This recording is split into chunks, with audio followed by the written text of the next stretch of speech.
पहली कहानी पुत्र प्रेम। पुत्र प्रेम एक ऐसी कहानी है जिसमें एक परिवार जिसमें उसके दो बच्चे हैं, एक पत्नी है, एक पति है।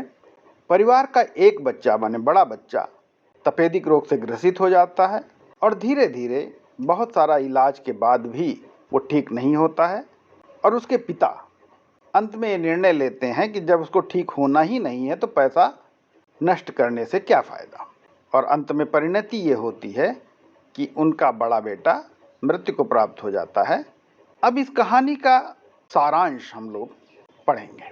कहानी में जो बाबू चैतन्य दास हैं, कहानी के पात्रों के बारे में आपको ब्रीफ कर दूं कि उसमें बाबू चैतन्य दास हैं जो पेशे से तो वकील हैं लेकिन अर्थशास्त्र के ज्ञाता हैं। जमींदारी थी उनके पास और अर्थशास्त्र का ज्ञान होने के कारण उन्होंने केवल ज्ञान ही नहीं लिया, व्यवहारिक जीवन में भी उसको अपनाया। उनकी पत्नी है तपेश्वरी, उनके दो बच्चे हैं, एक हैं प्रभुदास और दूसरे हैं शिवदास।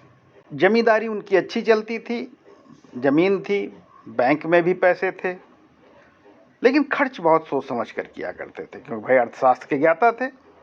ऐसा कोई खर्च वो नहीं करते थे जिसमें उस खर्च का कोई लाभ न हो। अगर परिणाम अच्छा नहीं आता है तो फिर वो उस खर्च को नहीं करते थे। इनके दोनों पुत्र प्रभुदास और शिवदास होनहार थे, चतुर युवक थे। प्रभुदास बीए की परीक्षा दे रहा था, परीक्षा दे चुका था। उसके बाद अचानक उसकी तबीयत खराब हुई, लगातार बुखार रहने लगा, ज्वर रहने लगा। ज्वर का मतलब होता है बुखार। काफ़ी दवाएं कराई गईं लेकिन बुखार कम नहीं हुआ। प्रभुदास दिनों दिन कमज़ोर होने लगा, क्षीण होने लगा और वो इतना कमज़ोर हो गया कि उसके उठने बैठने की भी शक्ति नहीं रह गई। प्रभुदास ने बीए की परीक्षा प्रथम श्रेणी में उत्तीर्ण की, मेधावी था, लेकिन बीमारी की वजह से वह उस पर कोई उल्लास नहीं आया। कोई उसका जीवन उसको अपना जीवन बोझ की तरह लगने लगा। डॉक्टर से पूछने पर चैतन्य दास को यह सुनकर आश्चर्य होता है कि प्रभुदास को टीबी हो गया है। टीबी माने तपेदिक, जिसको ट्यूबरक्लोसिस भी कहते हैं।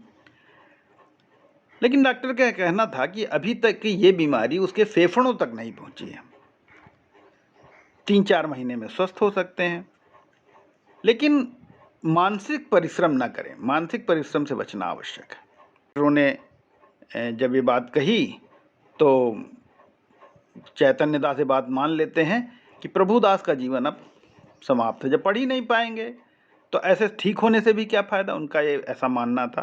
प्रभुदास की दशा धीरे धीरे बहुत ख़राब होती गई। ऐसा यही सोचता रहता था ये रोग कैसे ठीक होगा, क्या होता है, कैसे होता है, लोग कैसे इसमें जीवित रहते हैं, मर जाते हैं। जब थोड़ा ठीक होता था तो किताबें पढ़ने लगता था, इसके बारे में जो भी आर्टिकल्स छपे होते थे उनको देखने लगता था। अंत में सब कुछ पढ़ने लिखने के बाद उसको ये विश्वास हो गया कि अब इस रोग से मुक्ति असंभव है। वो दवाओं के सेवन में भी लापरवाही बरतने लगा, इधर उधर करके दवाएं गिरा देता था, फेंक देता था। खाना पीना क्या है क्या नहीं खाना है उसको जो है वो अनुचित विचार उसने त्याग देने का। भाई क्या फ़ायदा ऐसे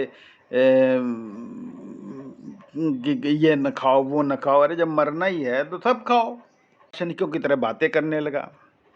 चैतन्य दास के मन में शंका उठा करती थी कि जब इस रोग के परिणाम को जान रहा हूँ तो क्यों व्यर्थ धन खर्च करूं। मैं आपको बता चुका हूं कि चैतन्य दास की विशेषता क्या थी कि वह किसी भी लाभकारी परिणाम अगर नहीं आ रहे हैं किसी चीज़ में तो उनमें वो अपना पैसा नहीं खर्च करते थे और उनका यह कहना पुत्र प्रेम और लोक लाज के भय से इलाज जारी रखा।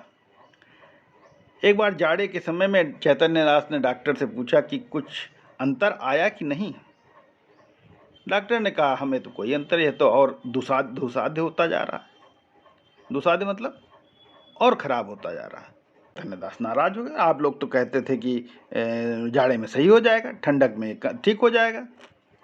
तो डॉक्टर ने कहा कि ये तो अनुमान है, हम लोग अनुमान लगाते हैं, आपको भ्रम में रखने का कोई मंशा नहीं थी।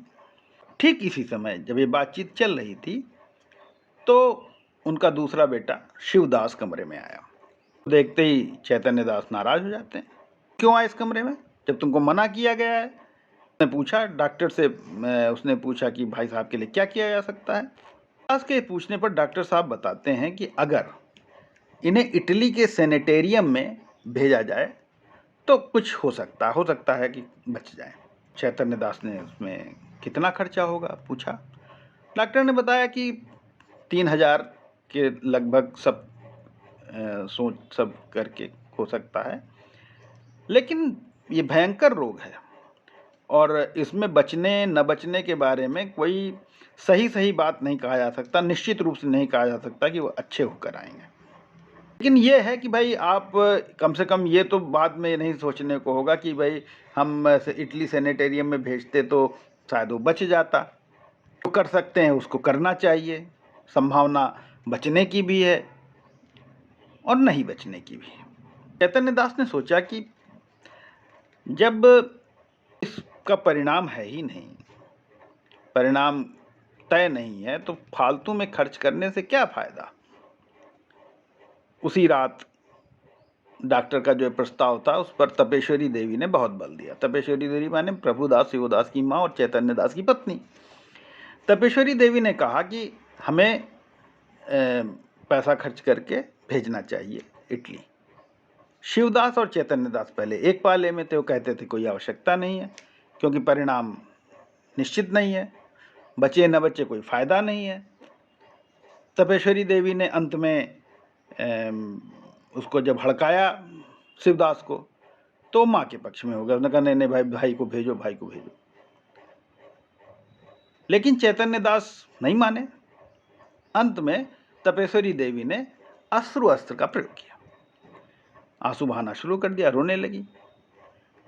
चैतन्य दास ने कहा कि अच्छा ठीक है, रो नहीं भाई, भेज देंगे, इटली भेज देंगे। कहा तो कब भेजेंगे? बोले अरे अभी हाथ तंग है, पैसा हाथ में आने दो। देवी ने उस पर भी अपना कहा कि रुपयों का तो बहाना बना रहे हो, तुम भेजना ही नहीं चाहते हो।